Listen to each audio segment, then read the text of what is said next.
Please be aware that this program contains themes of domestic violence.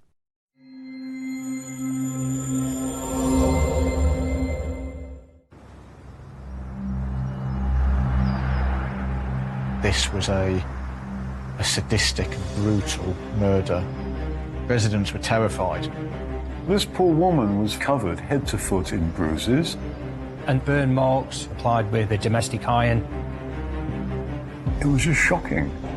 There's no other word for it. He was a manipulative psychopath.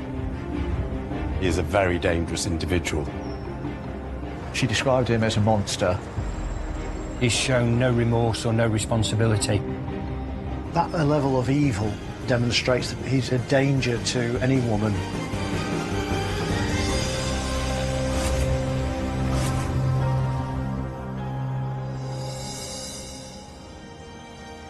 Just south of Derby city centre lies the bustling former village of Normanton. It's a very multicultural area. People from all different parts of the world live there. It really embraces diversity. I think at one time there was over 100 different languages and dialects spoken within that area. It's also quite a close-knit community. A lot of people sort of know each other. Families tend to live quite close to each other and they socialise in family and friend circles. There's a lot of families that have lived there for many years, and as a consequence of that, people know each other's business and they're there to support each other when things might not go so well. The communities sort of live together and work together. It does feel like a village in that environment. It's somewhere that's always very, very busy, very, very vibrant, and there's always a lot of people on the streets, no matter what time of day it is. In the heart of Normanton is Pear Tree Crescent. Pear Tree Crescent has a distinct feel about it, and with it being on a crescent, it's quite contained. Families know their neighbours, and it's not a through road, so it's probably quite a quiet crescent without busy traffic going through it. So it's easy to see how it might have a community feel about it. But life in this little backwater is about to change forever.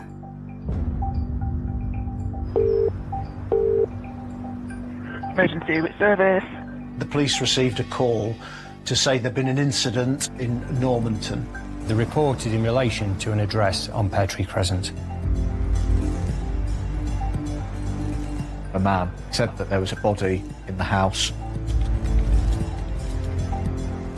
So immediately the police were put into place. An immediate response to go to the address might be that they are not dead. So one of the fundamentals of policing is around protecting life. Police go to the address on Pear Tree Crescent. They try to gain entry to the address. There's no reply there, so the decision's made to force entry. They force the front door because they're concerned about the safety of the people that may be inside the address. Once inside the address, they go upstairs and they enter the bathroom. They found the body of a female in the bath. The young woman is Asian and in her late 30s. They find her in an unusual position. She is sat in the bath, she has got a towel over her, and she's got a shower curtain over her as well. The shower rail had been pulled down and was lying on top of her or very close to her body in the bath. And it was very quickly ascertained that she was dead. And it was quite obvious to them that she had suffered catastrophic injuries. This poor woman was covered head to foot in bruises. It was horrific, dreadful. She has been savagely beaten around the head, face and limbs. They will have been very quickly aware of the types of injuries that had occurred and that, you know, to all intents and purposes, this wasn't a natural death. You know, it had been the subject of a violent assault. And that this was a sadistic and brutal murder and not just any other murder.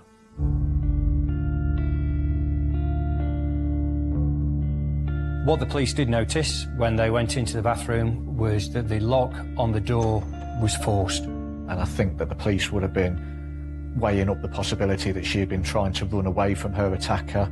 She has been trying to seek refuge. She's tried to find a place in the house where she could go, where she could lock the door, and hopefully help would come.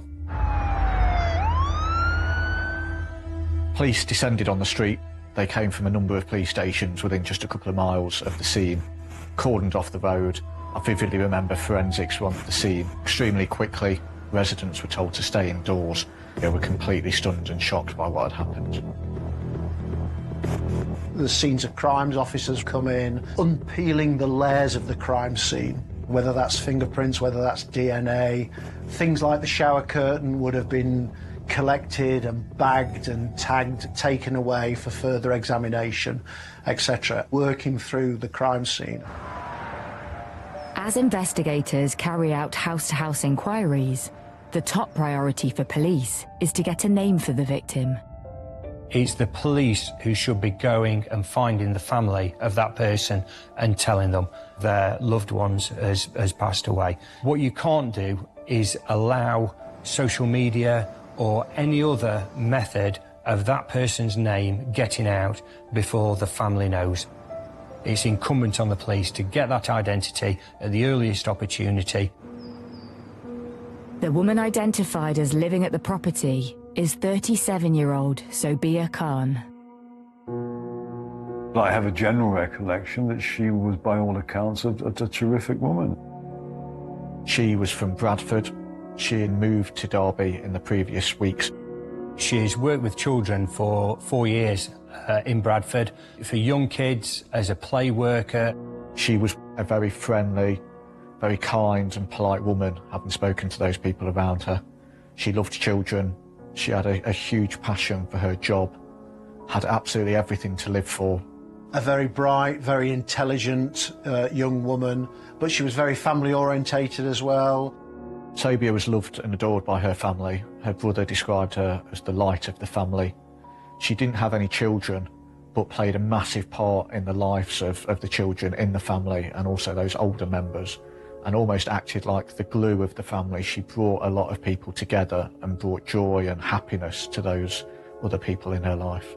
And I think one of her life goals was to have children and, you know, to have a family of her own. In a heartbreaking way, that was cut tragically short. News of the murder comes on one of the holiest days for local Muslims, the beginning of Ramadan. Residents were terrified. This is a sort of peaceful street in Normanton. It's quite well-to-do, quite respected street, and I just remember them being absolutely shocked by what was unfolding in front of them. In Normanton, it would probably have the same effect as anywhere else. The community are justifiably shocked and, to an element, scared as well. But I think it's like a lot of communities where this type of crime takes place, that the communities kind of come together and rally round. You don't get anything of this magnitude in Normanton, barely ever. Something of this scale, something this unique is extremely rare. The body is carefully removed and sent for a post-mortem. The pathology report was horrendous and painted a picture of the most brutal murder possible. There was 36 injuries all over her body. It was clear multiple weapons had been used. And these injuries haven't been inflicted in one go. They've been inflicted over a period of time. They involve burn marks, which are consistent with being applied with a domestic iron. There are marks where Sobhia's been hit with an implement. There's also blunt force trauma, which is feet and fists. It was a very prolonged and systematic attack. It wasn't something that was very instantaneous, so this had been going on for some time. Which must have been an absolutely awful experience to undergo. Just a terrible, terrifying ordeal that she's been put through. The precise cause of death, as far as I can remember, was not ascertainable. She died from her injuries, this poor woman. The type of person responsible for something like this is evil, sadistic, and without any humanity. It was just shocking. There's no other word for it. It was just shocking. It was horrific. In order to track this brutal killer, investigators continue to comb for clues left at the scene. Police will try to work out exactly what had happened to Sobhia, and a murder weapon or weapons would have been high on their priority. The physical search of the property is really successful. There's a couple of items that are found early on which are really helpful to the inquiry. There is a rod that is found down the back of a radiator. There is a piece of wood that looks like it may have been from a coat hanger, which it was suggested was responsible for some of the injuries that she sustained. As part of their search, police found a domestic iron that was found in a wheelie bin at the rear of the property. And this is consistent with some of the burn injuries, and the distinctive shape of the iron matches the injuries that Sobhia has on her body. So the next concern for the police is who is the perpetrator for this. And the worrying thing is for the police at this point is that somebody may have committed a murder and they're out in the public and they're free to go and do whatever it is that they want to.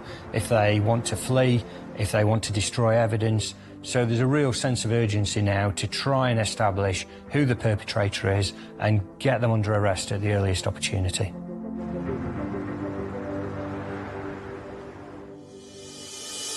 Investigators trace Sobhia's extended family who live nearby. They speak to a man who is there. And it turns out that this man is the person who called the emergency services and tells them that an incident has taken place on Pear Tree Crescent. He tells the police that his brother had confessed to murdering Sobhia Khan. He is Sobhia's husband, Atwal Mustafa.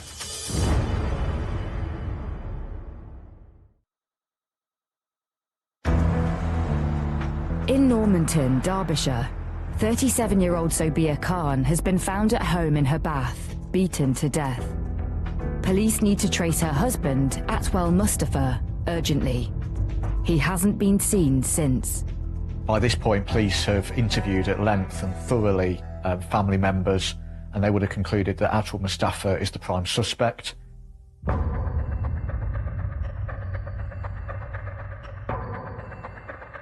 When I saw the photo, I sat there and I remember looking at it on my computer screen thinking, here is a woman who looks free, who looks happy, who looks joyful, who's got a whole future ahead of her.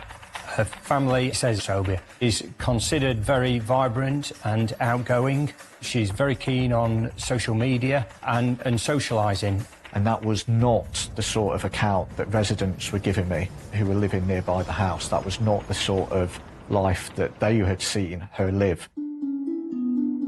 Investigators put Atwal and Sobhia's married life together under the microscope. They established from the family that Atwal had met Sobhia in and around May 2016. It was around that time that she said that she'd met somebody and wanted to get married. And she wanted to leave the family home at Bradford and go and relocate at Derby to be with this person. This came as huge news to Sobhia's family. They'd never met who this person was. They didn't know where he lived, what he did. And although they were happy for her, they were also very cautious as well, because they cared about her and they wanted to make sure that she was going into a supportive relationship, and they just didn't have that information immediately available to them. During their courtship, Atwal decides to meet Sobhia's family in Bradford. But bizarrely, he does so undercover, posing as a social worker. He turns up, identifies himself as Asif, and quite quickly, Sobhia's brother starts to become suspicious of this man and wonders whether he is who he actually says he is. I think what Mustafa was doing was using this as a ruse to try and check on the family, to see what sort of people they were. He was very kind of secretive in terms of his background and who he was.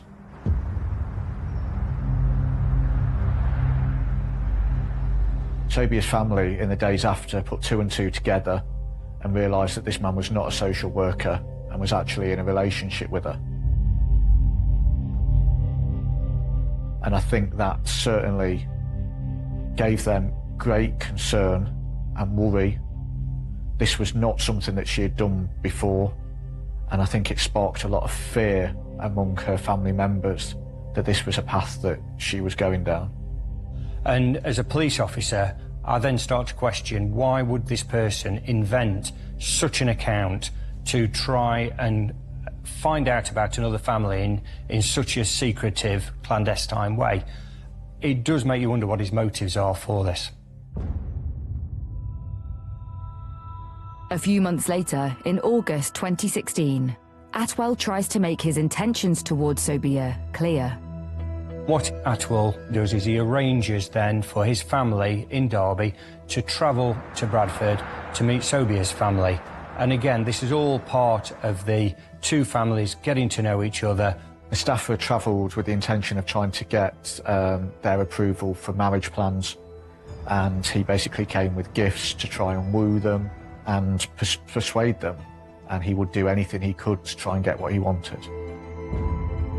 He continued to court the family, to ingratiate himself within that family environment and win people over. But Sobhia's family remain unimpressed with her new suitor. Sobhia's family warned her that this was a terrible idea, and they tried their absolute best to say that going to Derby was a bad idea and that this man was not right for her. Unfortunately, she would not accept this and did not believe it.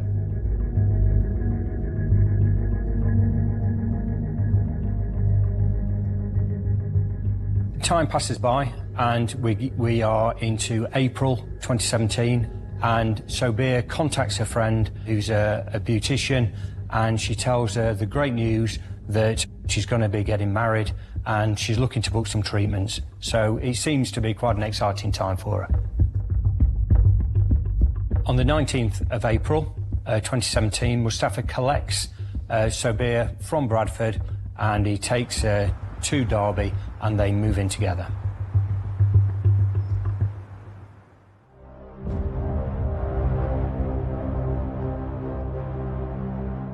When they came to get married at their home in Derby, there was hardly anybody there. The imam was a friend of Mustafa. It's clear that the ceremony was a sham. It was a very small ceremony. It was very informal, probably not the sort of wedding that she had dreamed of. Her family were not there. And there's a considerable doubt whether it can properly be described as a marriage.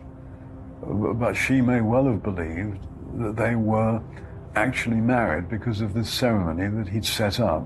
It was hidden, it was done very quickly, almost a feel to get the ceremony over with. I think it was also a way of exerting control over her, telling her that she was now beholden to her husband. It seems that he suggested to Sobhia that when she joined him in Derby, she would become completely isolated from family and friends. It was clear that he wanted her relationship to be solely with him, and he was going to cut her off from the family. Just a day after the marriage, all of her social media profiles were deleted. And it's clear that this was his ongoing attempt and decision to isolate her completely, both physically and virtually, from her family and friends. She was quite a gregarious, outgoing, independent-minded person. So this points to the degree of control and manipulation that he was able to exert. She finds herself in a strange city without that support network around her, and this is a really worrying event in the timeline. Police uncover records of something even more sinister, which occurred that same day. Sobhia presented at the Derby Royal Infirmary with abdominal pains. There's no indication as to what that was, but I think there's certainly a fear that this was the start of a campaign of domestic abuse that she had started to suffer.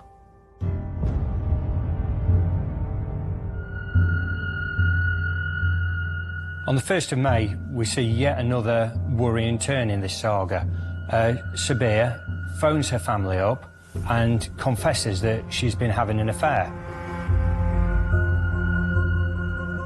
Now, her family aren't entirely convinced about this phone call, and what it seems is that somebody's in the background telling her exactly what to say. Bizarrely, a few moments after this phone call has taken place, Mustafa then phones up. He says it was all a joke and he's forgiven her and there's actually no problems. These clearly aren't the normal things to do during the course of a normal relationship. It really starts to demonstrate a pattern of controlling behaviour. 2 days later, Mustafa and Sobhia went to Bradford to see her family, and they were shocked when she walked in the house. She was wearing a full veil, a niqab, and her hands and face were completely covered. This was something they'd never seen before. They didn't see it in their own family. She was very westernised, so this was really, really out of character. This is a very, very different person, and it is quite clear that Mustafa has now got absolute control. Sobhia then disappears off the face of the earth until her brother receives a disturbing phone call.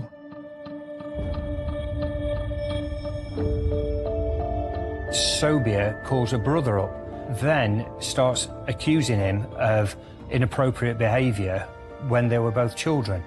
Now, this has never taken place, and it's almost like Sobhia's reading from a script, and that Mustafa's in the background and she is just going through the motions of doing exactly what he wants her to say. Sobhia's brother, during that call, got really, really angry to the point where he just threw the phone and said, "I'm not having this conversation." She was clearly saying this, again, under coercion from Mustafa. And this seems to be a pattern where he is using her to make accusations against her family, a further attempt to split her off from her family. And again, it's an expression of his sadistic, aggressive behaviour to make her even more isolated and under his power and control.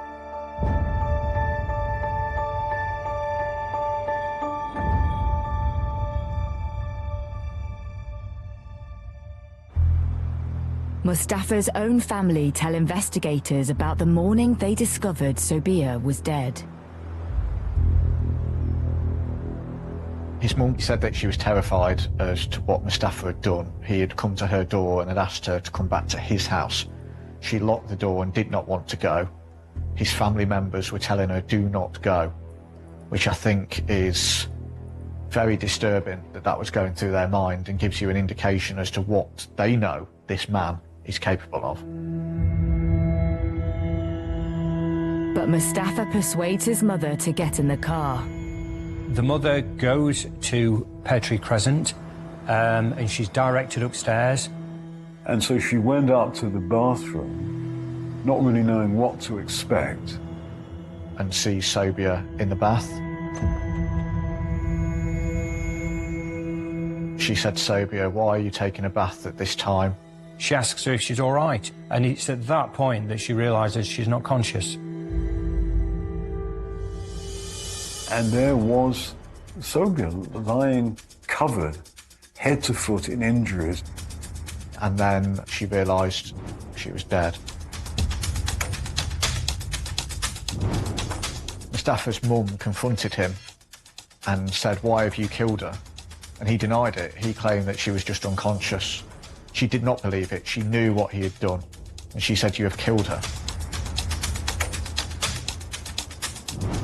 Atwell's mum breaks the news to his brother, who in turn calls the police. When interviewed by detectives, Mustafa's family reveal he could be hiding out at his uncle's house. They tell police that it's an address that he may frequent. And that leads the police pretty quickly to go and visit that address. And they find Mustafa there, and they arrest him for murder.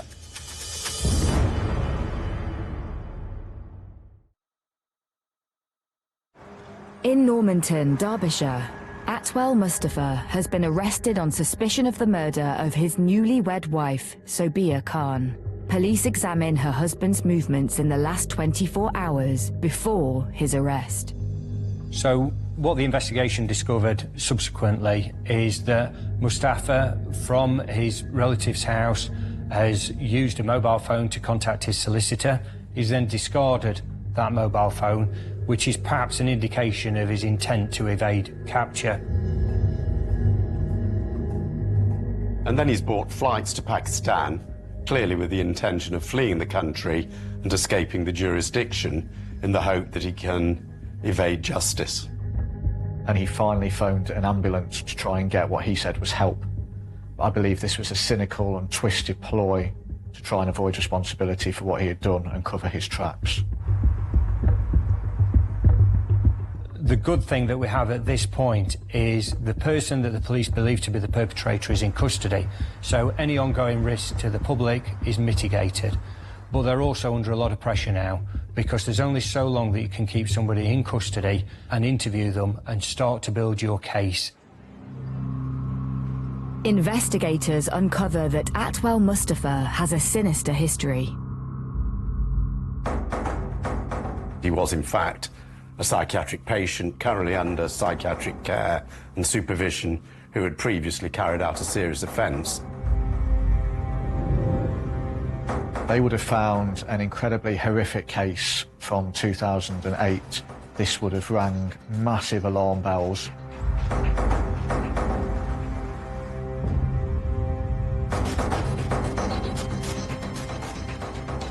Mustafa holds an ex-partner captive in his home for 4 days. She was assaulted, raped, her underwear was set on fire while she was wearing it. He tortured her. He did some horrendous acts to her.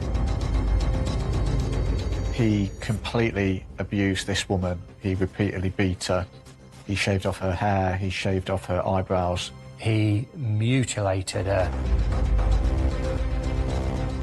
He caused a wide range of injuries to her that were truly horrific.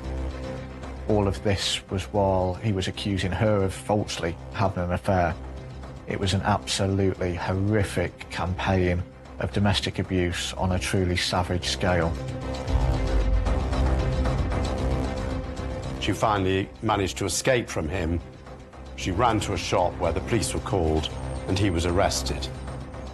This sadistic assault, which included a sexual assault, bore striking similarities to the subsequent assault and murder of Sobhia 9 years later. Mustafa is arrested in 2008. The police investigation progresses and he goes to court charged with grievous bodily harm and rape as well. Mustafa pleads guilty to the grievous bodily harm. He said that she had in fact provoked him and that he had been justified in attacking her. But he denies the rape, so the case has to go to trial. And thankfully, he's subsequently convicted of those rapes. He's found guilty. I spoke to his former partner and a support worker on her behalf on the day that he was sentenced, and it was clear, completely clear, that what he had done to her had devastated her life, had destroyed her, and had had a profound and disturbing impact on everything around her. So again, during this investigation, there's the parallels between 2008 and 2017. You have this controlling, coercive behaviour where Mustafa is accusing his partner back in 2008 of being unfaithful, about having affairs. And this is the same behaviour that's then repeated in 2016, 2017 with Sobhia. And this is a really worrying development when the police find this, because he's done this before. And it seems at the time of his sentencing, Mustafa has a trick up his sleeve. Following his conviction, Mustafa started to display psychiatric symptoms, none of which had been evident prior to the offences. He had no psychiatric history, but he managed to persuade psychiatrists that he was suffering from paranoid schizophrenia, as a result of which he was not sentenced to prison and he was admitted to a secure psychiatric hospital rather than being imprisoned. This meant that his care was now under the supervision of psychiatrists and he could be released after his mental illness, if he had one, had improved without any need to go back to prison. At the secure unit in Nottinghamshire, Mustafa starts planning his path to freedom. Quite early on, you start to see the seeds of what is manipulative behaviour there. You start to see that he's trying to ingratiate himself to staff, he's buying gifts, and he's mainly trying to portray this image of being a model patient. He started to do some work on the farm shop there, and he felt that this was a way to try and sort of reintegrate in society and come across as a sort of normal, ordinary guy and actually hide his true nature. And again, this is all about him trying to prove to the staff that he can be trusted, that he can go and interact with members of the community, and in actual fact, he presents no risk whatsoever.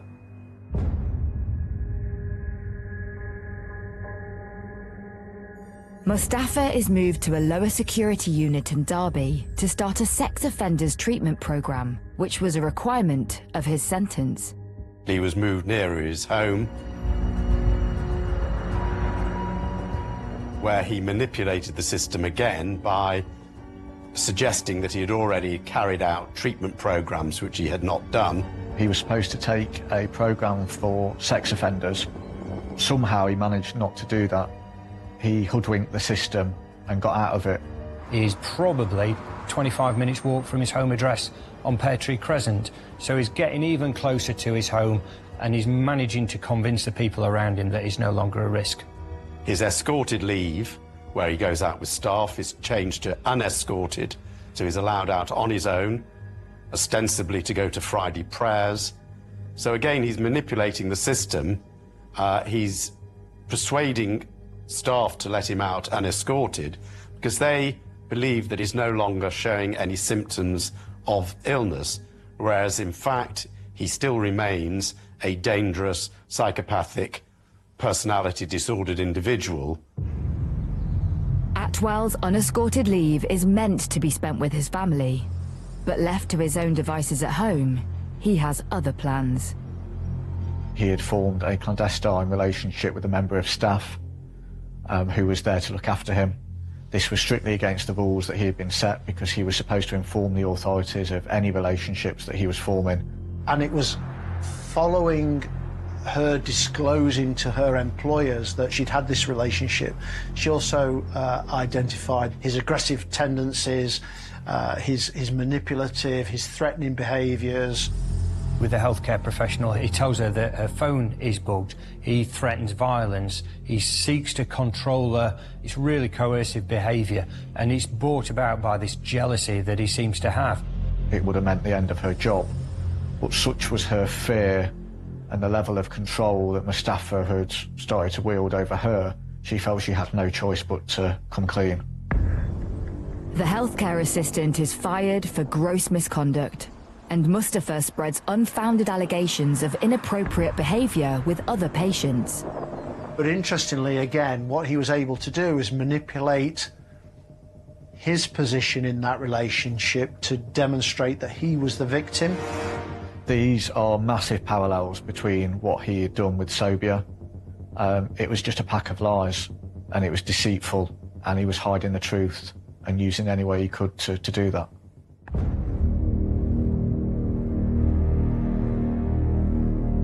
Mustafa is discharged just months before meeting Sobhia.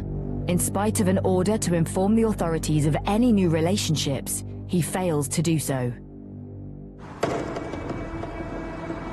As detectives build their case against their suspect, they uncover more damning evidence.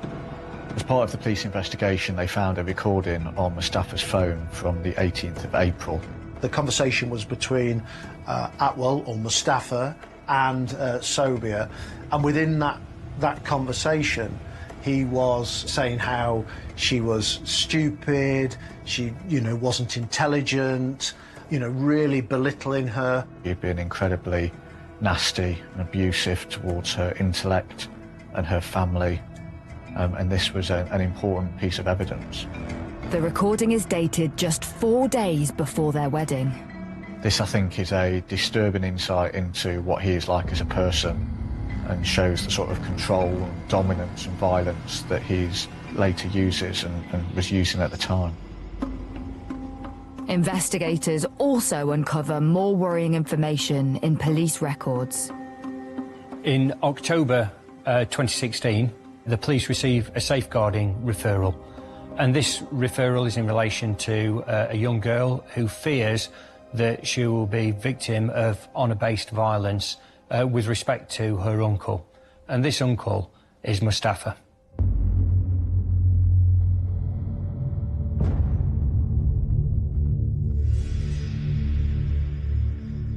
Detectives bring together all their findings on Mustafa.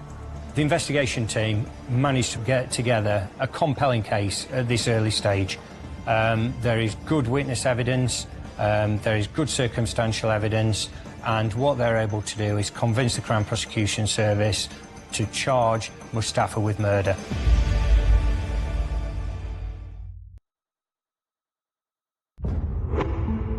Atwell Mustafa has been charged with the murder of his newly wedded wife Sobhia Khan at their home in Normanton, Derbyshire.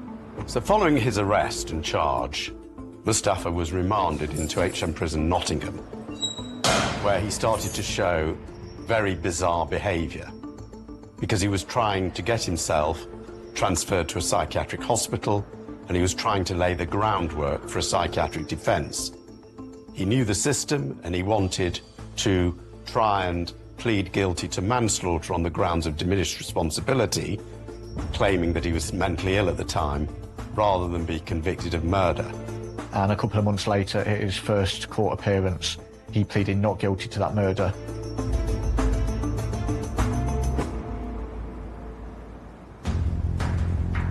Forensic psychiatrist Philip Joseph is asked to prepare a psychiatric report on Mustafa for the prosecution. I was instructed by the Crown Prosecution Service to go and interview the defendant at the prison in order to determine whether there are any psychiatric factors which were implicated in the commission of the alleged offence.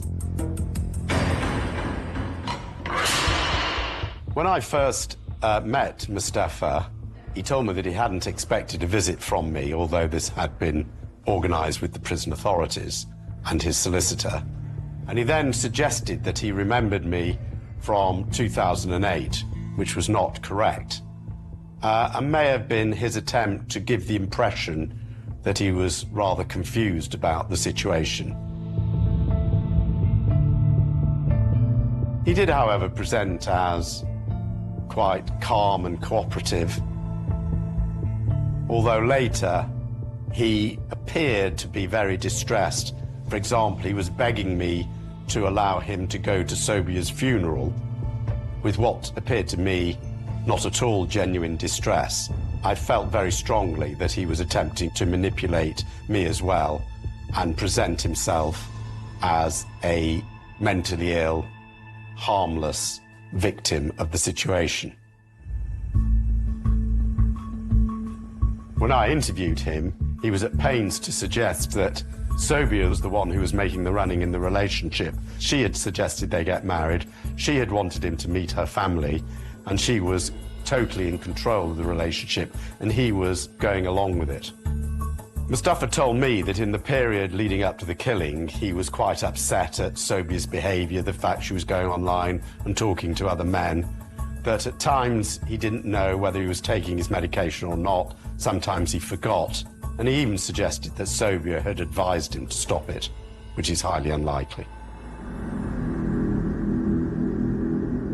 Mustafa also claims he suffered amnesia on the day of Sobhia's murder. So he told me he had no memory of killing her, but he does appear to remember things that put him in a better light, For example, that a man had come to the house whom he believed his wife was having an affair with, and also a memory of calling an ambulance. This selective memory also suggests that the amnesia is not genuine. I formed the opinion that he was a manipulative, dangerous, sadistic psychopath who was prone to excessive jealousy when in a possessive, controlling relationship with a woman. I was fairly confident that he was not mentally ill at the time of the killing, that he had never suffered from schizophrenia, and that he had no psychiatric defence to a charge of murder.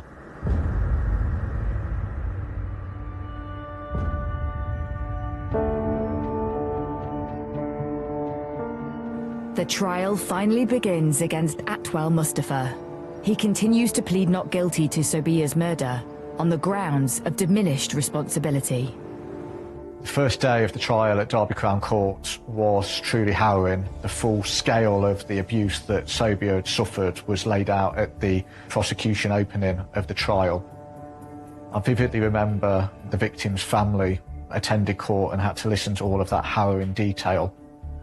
And it was truly shocking what had happened. The jury's taken through the 30-plus injuries and torture that Sobhia suffered, including the burn marks meted out on her body with an iron.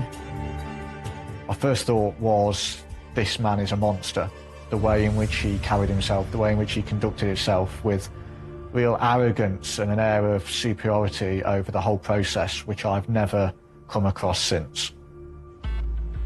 Mustafa's team mounts his defence. Mustafa tried to present a case that he wasn't fully in control of what he did. We weren't suggesting that he hadn't committed this atrocious crime. We were suggesting, principally, that he had a serious mental problem. But the doctor for the prosecution took the view that he was not suffering from an abnormality of mental function, which provided him with a defence. The jury went out to deliberate, and just 15 minutes later there was an announcement on the tannoy that they had come back with a verdict. That verdict was guilty. Atwell Mustafa is jailed for life with a minimum of 33 years. Mustafa laughed as he walked down to the cells. He'll be 69 before ever being considered for parole. Sobhia's brother, who asked not to show his face, gives his reaction to the sentence. I'm supposed to protect my family. I wish I could have done something to stop it from happening. But he managed to play the system, he managed to dupe these people. I'd rather them learn from this, knowing that there's people out there that can manipulate and do what he's done to my sister. A 6-week inquest later rules there were extensive failings by the authorities managing Mustafa. I think the impact of the murder will remain and has remained with that community for many years to come.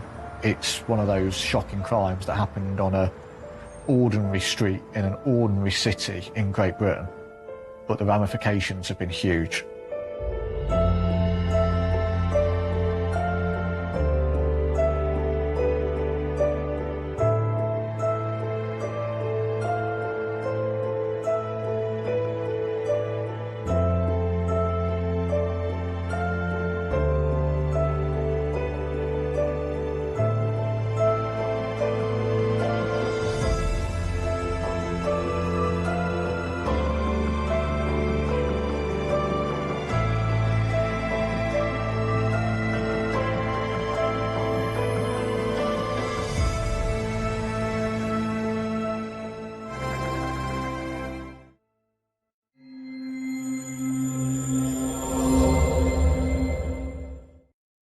If you have been affected by any of the issues raised in this programme, help is available online at sky.com/viewer support.